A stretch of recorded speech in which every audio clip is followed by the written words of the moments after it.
யாரிடமும் சொல்லிவிடாதே.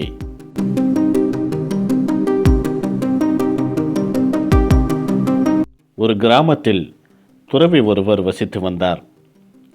அவரிடம் ஒரு குதிரை ஒன்று இருந்தது. அந்த குதிரையில் தினமும் மாலையில் வெளியே சென்று மக்களை சந்தித்து இறைவனை பற்றி மக்களிடம் எடுத்து கூறுவது அவருக்கு வழக்கம். அவர் செல்லக்கூடிய இடங்களில் மக்கள் அவருக்கு உணவு மற்றும் பணமுடிப்பை கொடுப்பது வழக்கம். அதனை கொண்டு தன்னுடைய வாழ்நாளை ஓட்டிக்கொண்டிருந்தார். ஒரு நாள் மாலை வேளையில் தன்னுடைய குதிரையில் சவாரி செய்து கொண்டிருந்தார்.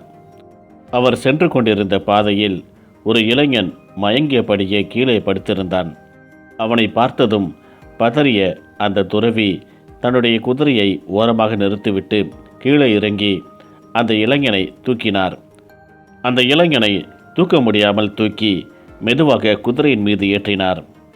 குதிரையின் மீது அந்த இளைஞனை அமரச் செய்துவிட்டு தானும் குதிரையின் மீது ஏறுவதற்காக முயற்சி செய்தார்.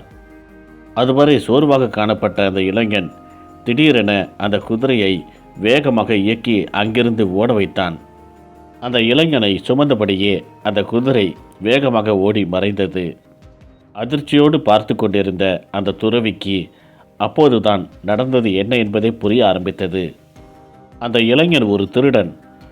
நம்மிடம் குதிரையை பறிக்க வேண்டும் என்ற நோக்கத்தில்தான் அவன் மயங்கியபடியே படுத்திருந்தான்.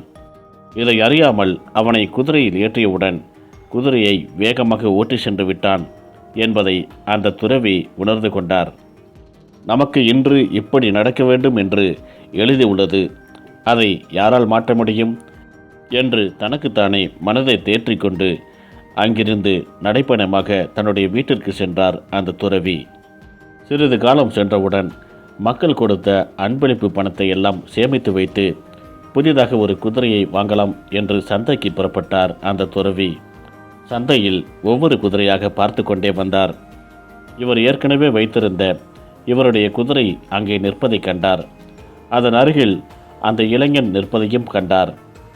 மெதுவாக அந்த இளைஞனின் அருகில் சென்ற அந்த துறவி அவன் மீது கையை வைத்தார்.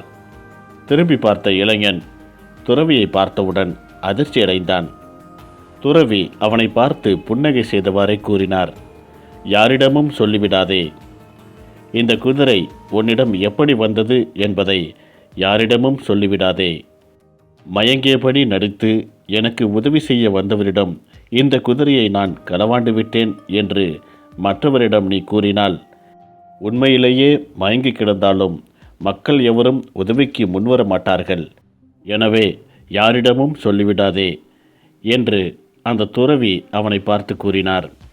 தான் எவ்வளவு பெரிய தவறை செய்துவிட்டோம் என்று எண்ணி வருந்தி அந்த இளைஞன் மனம் மாறி மன்னிப்பு கேட்டான்.